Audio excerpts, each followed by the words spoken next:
గుర్తించినారు సమ్మక్క సారలమ్మ జాతరను కాబట్టి ట్రైబల్ యూనివర్సిటీకి పార్లమెంట్లో బిల్ పాస్ చేసేటప్పుడు కూడా బీఆర్ఎస్ పార్టీ ప్రపోజ్ చేసిన విధంగానే సమ్మక్క సారలమ్మ పేరుతో ట్రైబల్ యూనివర్సిటీ బిల్ పాస్ అవ్వడం మనందరం సంతోషించదగ్గ విషయం. ఇదివరకే అన్న దయాకర్ అన్న గారి నేపథ్యంలో, జిల్లాలో సత్యవతక్క గారి నేపథ్యంలో ల్యాండ్ ఇవ్వడం, అట్లానే రాష్ట్ర ప్రభుత్వం నుంచి ఇవ్వాల్సినటువంటి 15 కోట్ల రూపాయలను కూడా ఇచ్చి త్వరితగతుల పనులు వేగవంతంగా స్టార్ట్ చేయడానికి ఈ జిల్లా ప్రజాప్రతినిధుల యొక్క కృషి, బీఆర్ఎస్ పార్టీ ప్రజాప్రతినిధుల కృషి ఉందని చాలా సగర్వంగా మనం చెప్పుకోవచ్చు. ఎందుకంటే ఒక మంచి పెద్ద యూనివర్సిటీ 850 కోట్ల రూపాయలతో ఇక్కడ జిల్లాలో ఎస్టాబ్లిష్ కాబోతా ఉంది. అనేక మందికి ఉపాధి వస్తుంది, అనేక మందికి మంచి అవకాశాలు వస్తాయి. కాబట్టి దానికి సంబంధించి మొత్తం ఎఫర్ట్ అంతా కూడా పెట్టినటువంటి బీఆర్ఎస్ పార్టీ జిల్లా ప్రజాప్రతినిధులందరికీ కూడా ధన్యవాదాలు తెలియజేస్తూ ఉన్నాం. మరి సమ్మక్క సారలమ్మ జాతర అంటేనే మనందరికీ తెలుసు, చాలా పెద్ద ఎత్తున సదుపాయాలు కల్పించాల్సి ఉంటుంది. ఉమ్మడి ఆంధ్రప్రదేశ్లో ఈ జాతరను బాగా నెగ్లెక్ట్ చేస్తే తెలంగాణ రాష్ట్రం ఏర్పాటు కాగానే మొట్టమొదటిసారి గౌరవ ముఖ్యమంత్రి గారు అప్పుడు కేసీఆర్ గారు 100 కోట్ల పైచీలకు డబ్బులు ఇచ్చి ఒకటే ఫస్ట్ ఇయర్లోనే మంచి జాతరకు అన్ని ఏర్పాట్లు చేసి, తర్వాత ప్రతి సంవత్సరం 75 కోట్లు ఇచ్చుకుంటూ మంచి ఏర్పాట్లు చేస్తూ వచ్చినాం. మరి కనీసం 3800 బస్సులు నాకు తెలిసి లాస్ట్ టైము జాతరకు మనం పెట్టి మంచి ఏర్పాట్లు చేసినాం. ఒక్క వరంగల్లోనే దాదాపుగా 90 పాయింట్స్లో బస్సెస్ని పెట్టి ఎటువంటి ఇబ్బంది లేకుండా ప్రజలను అప్పుడు తరలించినాం. యావత్ తెలంగాణ వ్యాప్తంగా 51 చోట్ల స్పెషల్ బస్సెస్ వేసి ప్రజల్ని తరలించడంలో ఈజీ కావడంలో చేసినాం. ఇవాళ మరి మనందరికీ తెలుసు, గ్రామాలలో ఉండే పరిస్థితి మీడియా మిత్రులకు ప్రజలకు కూడా తెలుసు. బస్సులలో ఎప్పుడైతే ఈ ప్రభుత్వం వచ్చిన తర్వాత మహిళలకు ఉచితం అని చెప్పినరో అప్పటి నుండి విపరీతంగా రష్ ఎక్కువైతున్నటువంటి సందర్భాన్ని మనం చూస్తున్నాం. అనేక చోట్ల గొడవలు అయ్యి వివిధ రకాలైనటువంటి అసౌకర్యానికి ప్రజలు గురవుతున్నది మనం చూస్తూ ఉన్నాం. సో ఇంకా ఆ పథకం ఒక గాడిలో పడేలోపే మరి సమ్మక్క సారమ్మ జాతర వస్తూ ఉంది. కాబట్టి ఈ జాతరకు ప్రత్యేకించి ప్రజలకు అసౌకర్యం కలగకుండా మరి పురుషులకు ప్రత్యేకంగా బస్సులు వేస్తారా, లేకపోతే మహిళలకు వేసే బస్సులే ఇంకా పెద్ద ఎత్తున పెంచుతారా, ఏదో ఒకటి చేయాలి. కానీ బాధ్యత తీసుకొని ఈ జాతరకు వచ్చే ప్రజలు ఇబ్బంది పడకుండా ప్రభుత్వం దీనిపైన ప్రత్యేక దృష్టి పెట్టవలసిందిగా మేము విజ్ఞప్తి చేస్తూ ఉన్నాం. ఎందుకంటే లక్షలాది మంది వచ్చేటటువంటి జాతర, అనేక సదుపాయాలు ఇక్కడ చేసి ఈ జాతర యొక్క ప్రతిష్టను మనం పెంచుకుంటే నేషనల్ స్టేటస్ కూడా మనకు వస్తుంది. కాబట్టి దాని మీద ప్రభుత్వం సీరియస్గా దృష్టి పెట్టాలని చెప్పి నేను కోరుతా ఉన్నాను. అదేవిధంగా బీఆర్ఎస్ పార్టీకి సంబంధించి ఎప్పుడైనా కూడా వరంగల్ ఉద్యమానికి సంబంధించి మనకు పెట్టని కోటగా ఉన్నది. ఈసారి ప్రజలు పెద్ద ఎత్తున కాంగ్రెస్ పార్టీ వైపు మొగ్గు చూపినారు. సో కాంగ్రెస్ పార్టీకి, ప్రభుత్వానికి చాలా బాధ్యత ఉంటుంది. వరంగల్ ఒక ప్రత్యేకమైనటువంటి స్థానం. వరంగల్లో జరిగేటటువంటి అన్ని కార్యక్రమాలకు మరి ప్రత్యేక శ్రద్ధ పెట్టి ప్రజలు మీ మీద పెట్టినటువంటి బాధ్యతను విస్మరించకుండా మరి పనిచేయాల్సినటువంటి బాధ్యత ప్రభుత్వం మీద ఉంటుందని ఈ సందర్భంగా వారు గుర్తు చేస్తూ ఉన్నాం.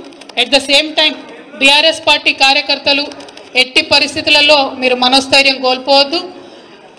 రాజకీయాలలో ఎగుడు దిగుడులు ఉంటాయి, ఇటువంటి పరిస్థితులు వస్తుంటాయి. కానీ సంయమనం పాటించి ఓపికతో ఉండి మన యొక్క సిద్ధాంతాలను ప్రజల్లోకి మళ్ళీ తీసుకెళ్తూ ప్రజల మనసును చూరగొనడం ద్వారా మళ్ళా మనం మంచి స్థానంలో సుస్థిరంగా వెనక్కి రావడం జరుగుతుంది. ధైర్యం కోల్పోకుండా బలంగా ఉండాలి. ఎందుకంటే ఉమ్మడి వరంగల్ జిల్లా ఎప్పుడైనా కూడా మనం అభివృద్ధిలో ఎక్కడ వెనక వెళ్ళలేదు. చాలా అద్భుతమైనటువంటి అభివృద్ధిని చేసినాం. కానీ అలవిగానటువంటి వాగ్దానాలు చేసి, అలవిగానటువంటి అబద్ధాలు చెప్పి ఒక రకంగా ప్రజల్ని మభ్యపెట్టి మరి ఇవాళ ఇటువంటి పరిస్థితిని మనం గమనిస్తూ ఉన్నాం. సో ఈ పరిస్థితి ఎన్నో రోజులు ఉండదు. కార్యకర్తలందరూ కూడా ధైర్యంగా ఉండాలని చెప్పి నేను మీ అందరికి కూడా విజ్ఞప్తి చేస్తూ ఉన్నాను. ఇక అనేకమైనటువంటి సమస్యలు వస్తూ ఉన్నాయి. ఇవాళ ఎగ్జిస్టింగ్ 44 లక్షల మందికి ఏదైతే పెన్షన్లు వస్తూ ఉన్నాయో వాస్తవానికి ఎటువంటి ఇబ్బంది లేకుండా పెన్షన్లు ఎవరికైతే వస్తున్నాయో వాళ్లకు పెంచి డైరెక్ట్గా జనవరి 1వ తారీఖు నుండి ప్రభుత్వం ఇవ్వాలనుకుంటే ఏదైతే 2000 పెన్షన్ ఉందో 4000 చేస్తామని చెప్పినారు. ప్రజలకు అసౌకర్యం కలగకుండా డైరెక్ట్గా 1వ తారీఖు నాడు 2000 వస్తున్న వాళ్ళందరికీ 4000 ఇచ్చి ఆ తర్వాత అప్లికేషన్స్ తీసుకుని ఉంటే ప్రజలకు కూడా సౌకర్యంగా ఉండేది. సరే ఏమైతేనేమి డిసెంబర్లో పెన్షన్ రాలేదు, జనవరిలో పెన్షన్ రాలేదు, రైతు బంధు రాలేదు అనేటటువంటి చర్చ గ్రామాల్లో సాగుతూ ఉంది. కాబట్టి త్వరితగతిన ప్రభుత్వం ప్రజలకు భరోసా ఇచ్చి జనవరి 1వ తారీఖునన్న పెండింగ్ ఉన్నటువంటి డిసెంబర్ పెన్షన్ను, జనవరి పెన్షన్ను మరి పెంచినటువంటి పెన్షన్ను తప్పకుండా త్వరితగతిన ప్రజల అకౌంట్లో వేస్తారని చెప్పి మేము కోరుతా ఉన్నాం. ఈ అప్లికేషన్లు పెట్టుకుంటున్నటువంటి ప్రజలు అనేక రకమైనటువంటి సందేహాలను వ్యక్తం చేస్తూ ఉన్నారు. మరి అన్ని డీటెయిల్స్ అడుగుతున్నారు కానీ బ్యాంక్ అకౌంట్ డీటెయిల్స్ అడుగుతలేరు. మరి ఇదేం సంగతి? ఒకవేళ యాక్సెప్ట్ అయిన తర్వాత మళ్ళా బ్యాంక్ అకౌంట్ డీటెయిల్స్ అడుగుతారా? ఇది కాలయాపన చేసేటటువంటి ప్రయత్నం ఏమన్నా జరుగుతుందా అనేటటువంటి చర్చ ప్రజలలో కొనసాగుతున్నటువంటి సంగతి మీ అందరికీ తెలుసు. అట్లానే 200 యూనిట్ల కన్నా తక్కువ ఉన్నటువంటి వారందరూ కూడా ఫ్రీ కరెంట్ ఇస్తామని చెప్పడం జరిగింది. మరి డిసెంబర్ నెల కరెంటు బిల్లు వచ్చే జనవరికి వస్తుంది కాబట్టి మరి అప్పుడు కట్టాలనా వద్దా అనేటటువంటి చర్చ కూడా ప్రజల్లో జరుగుతున్నది. ఇంకా చాలా అనుమానాలు ప్రజలకు ఉన్నాయి. మరి ముఖ్యంగా మహిళలు చాలామంది మమ్మల్ని అడిగేది ఏంటంటే, చాలా ఇండ్లలో మగవాళ్ళ పేరు మీదనే గ్యాస్ సిలిండర్ ఉంటుంది. మరి అటువంటి ఇండ్లలో మాకు అసలు వర్తిస్తుందా వర్తించదా 500కు గ్యాస్ సిలిండర్ అనేటటువంటి అనుమానాలు వ్యక్తం చేస్తున్నారు. ఏదైతే ఒకటే ఫార్ములో అన్ని 6 గ్యారెంటీలకు సంబంధించి డేటా తీసుకుంటామని చెప్పిండ్రు. అందులో మరి ఇప్పుడు 5 గ్యారెంటీలకు సంబంధించిన డేటానే తీసుకుంటున్నారు. నిరుద్యోగ భృతి అనేటటువంటి కాలమే లేకుండా చేసినారు. మరి యువ మిత్రులందరూ కూడా కొద్దిగా కన్ఫ్యూజన్లో ఉన్నారు. మరి నిరుద్యోగ భృతి ఇస్తామని ప్రామిస్ చేసిండ్రు, ఆ ఫామ్లో ఎక్కడా లేదు అనేటటువంటిది కూడా చాలా మంది ఆలోచన చేస్తూ ఉన్నారు. ఇంకొక మాట కూడా, ఉద్యమకారులకు పుట్టిన గడ్డ వరంగల్ కాబట్టి ఇక్కడికి వస్తూ ఉంటే చాలా మంది మమ్మల్ని అనేక రకమైనటువంటి అనుమానాలు అడిగినారు. అక్క మరి ఉద్యమకారులకు ఏదో పెన్షన్ ఇస్తామన్నారు, ఓన్లీ ఎఫ్ఐఆర్ ఉన్నోళ్ళకే ఇస్తామన్నారు అని అన్నారు. అంటే ఎఫ్ఐఆర్లు ఉన్నోళ్ళని తీసుకుంటే మొత్తం టీఆర్ఎస్ పార్టీలనే ఉంటారు వాళ్ళందరూ, మొత్తం ఉన్న ఎఫ్ఐఆర్లన్నీ. నేను మా తమ్ముళ్ళకి అదే చెప్పిన, అప్లై చేయండి. మనం ఆనాడు అమరవీరుల సందర్భంలో తీసుకున్న డేటా కూడా అదే. ఎఫ్ఐఆర్ ఉండాలని ఆనాడు అంటే ఆనాడేమో విమర్శించారు మనని, ఎఫ్ఐఆర్ లేకపోతే ఎట్లుంటుంది అని. ఇవాళనేమో అదే రూల్ పెడతా ఉన్నారు.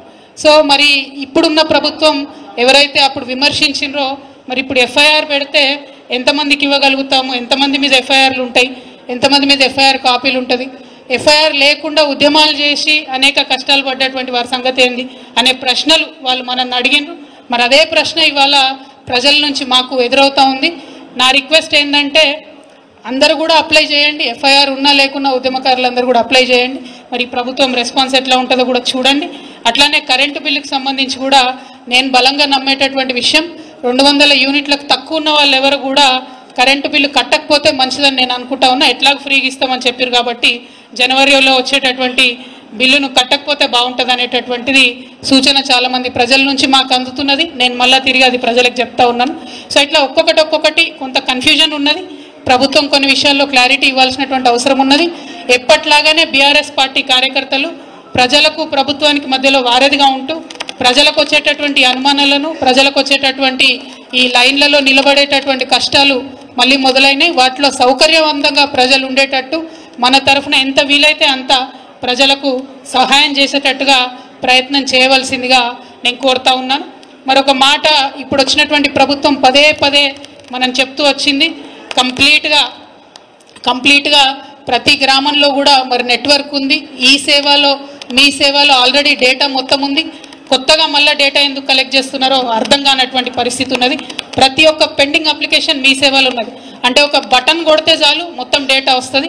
అయినప్పటికీ మళ్ళీ ప్రజల్ని ఇంత కష్టపెట్టి అన్ని వివరాలు ఎందుకు తీసుకుంటున్నారు? కేవలం కాలయాపన అన్నది అర్థం కాకుండా ఉంది. సో ఈ ప్రభుత్వానికి చేసేటటువంటి సూచన ఒకటే, రాబోయేటటువంటి సమ్మక్క సారలమ్మ జాతర మీద ప్రత్యేకమైన శ్రద్ధ పెట్టండి, ఎక్కువ బస్సులు వేయండి.